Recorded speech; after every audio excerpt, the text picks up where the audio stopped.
You know, folks, I had a feeling I wasn't the only one that has been thinking this. Over the past few weeks, I've been doing videos on whether or not AJ Styles was gone from TNA. And to me, it's like, why would TNA let this guy go? It doesn't make sense. With the fact that you're advertising him for your January 9th show.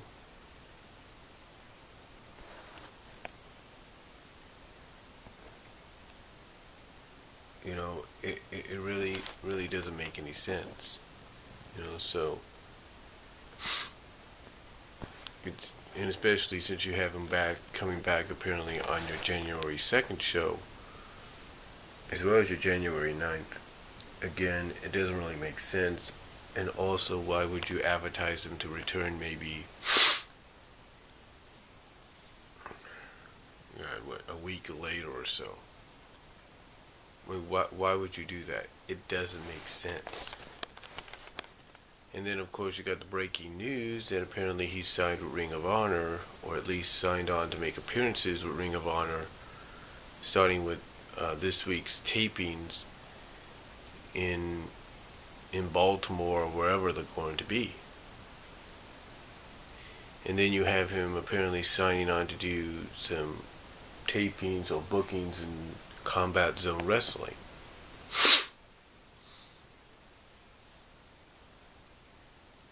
And to me, it's like,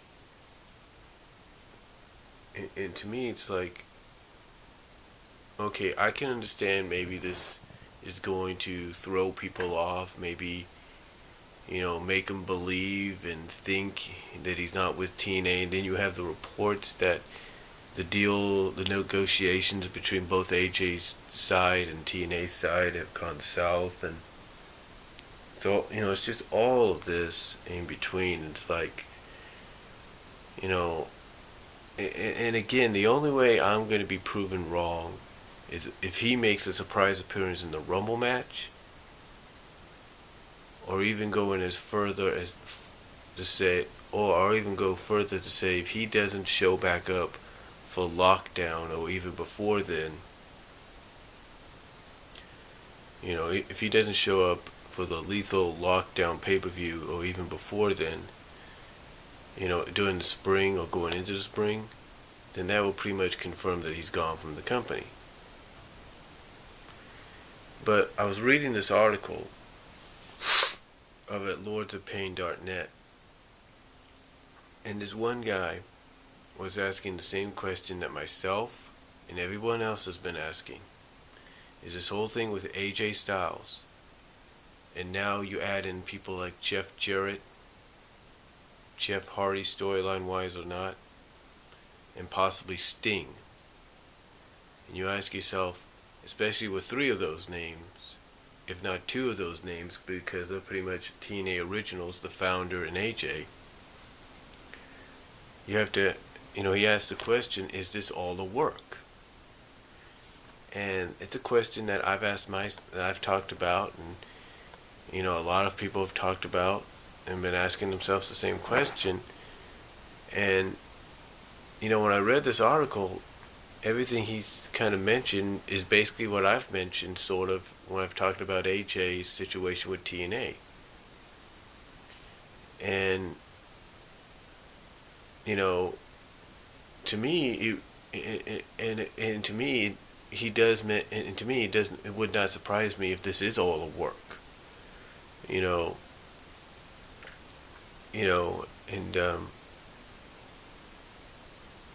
would not surprise me whatsoever.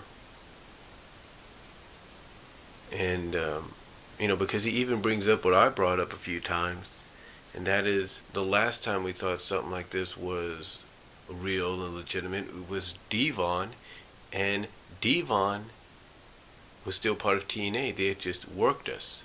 That's all they did. He even threw in Ken Anderson, if you will, sort of in that same category, but not so long, just sort of like short term, if you will. But still, when he mentioned Devon's situation over a year ago,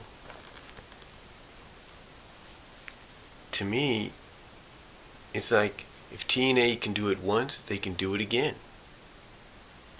You see, that's what wrestling companies do. They pull out a lot of situations that have been done before to try to throw off the fan base, because they know that with the internet out there, you're going to have fans finding out situations from behind the scenes, whether it's people within the company that's letting all this information leak out or not.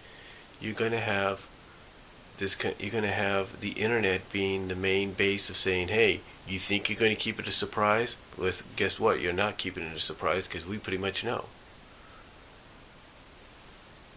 And you could see that with TNA. You can see that with WWE, that they're both trying to give them credit, whether you like them or not. Give them credit whether you like both companies or not.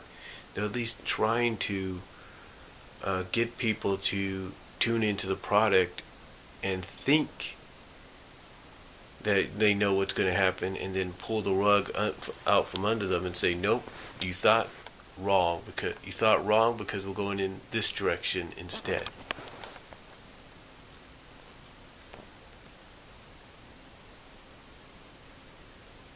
And to me, I think that's what TNA's trying to do. They're trying to pull the wool over our eyes. They're trying to make us think, that AJ's gone. They're trying to make us think Jeff Jarrett's gone. They're trying to make us think possibly Jeff Hardy, who has a stipulation in his contract that runs till February of 2015, that he could opt out in January, which is basically next year, 2014, that he can opt out of his contract. And then possibly Sting's situation coming up, and it's like, is this are we all being worked? Are we all being played in? Are we all being played? Just so TNA can get people to tune into the product. And if that's the case,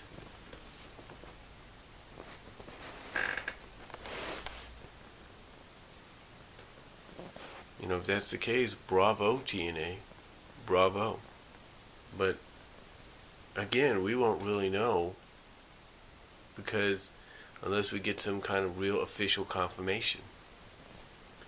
And again, the reason this guy brought this question up is he finds it kind of coincidental or kind of ironic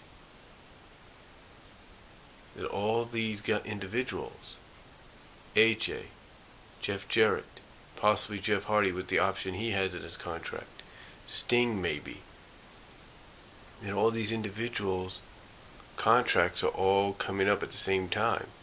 Or at least all the departures, I should say, not just contract, but departures, all happening at the same time. And it's like, to him, it's like, it's just too ironic, it's too coincidental. It's like something just, basically he's saying that something just does not feel right.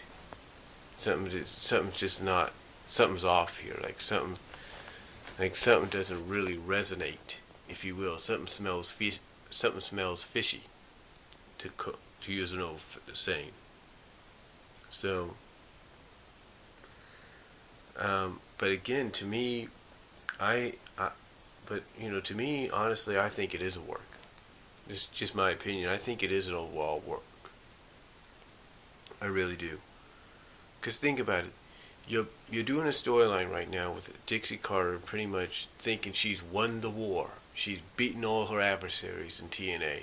She's got what she wanted. She has her chosen champion. She has her nephew. She has her lackey. And all that. And she'll have anybody else that will join her. But from a story standpoint, that's what they want you to think. And then that's when they pull the trigger and say, hey, surprise, these guys are still under contract with us. So, but are still with us. But again, we won't really know until at least we get some kind of confirmation or something. You know,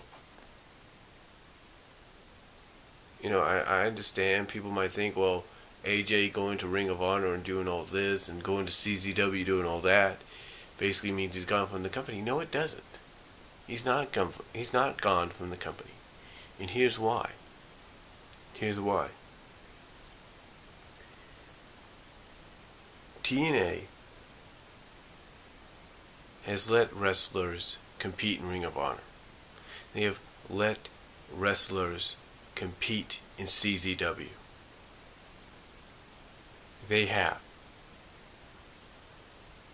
And TNA is also willing to make this storyline look as real as possible, to really throw people off and make them believe it's real. They're willing to make deals with the competition. Last year, well, not last year, but 2 years ago, they made a deal with WWE. Yeah, it was out of a lawsuit. It was out of a agreement, an out-of-court agreement situation between both companies.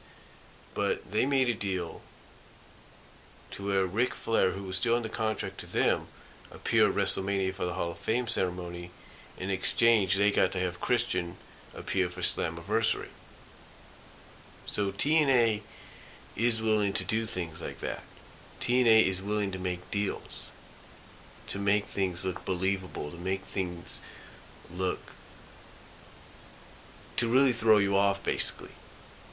And again, like I said, to make things look believable, to make things look like they are legit.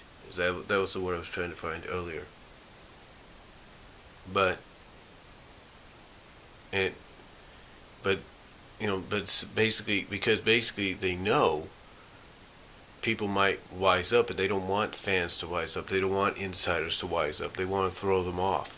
And I wouldn't put it past TNA to make a deal with the Ring of Honor and say, okay, you can have AJ appear on your television show.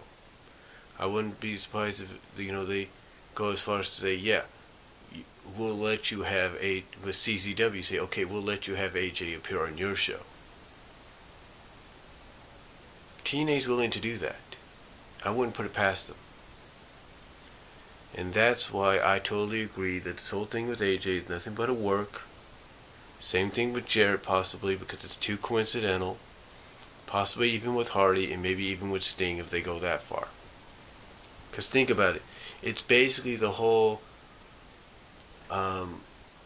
It's basically the old storyline of what is it? The tyrant ruler of the king, the tyrant ruling over the kingdom and abusing the power and all that, and thinking they've won the war and that nobody's going to stand up to them.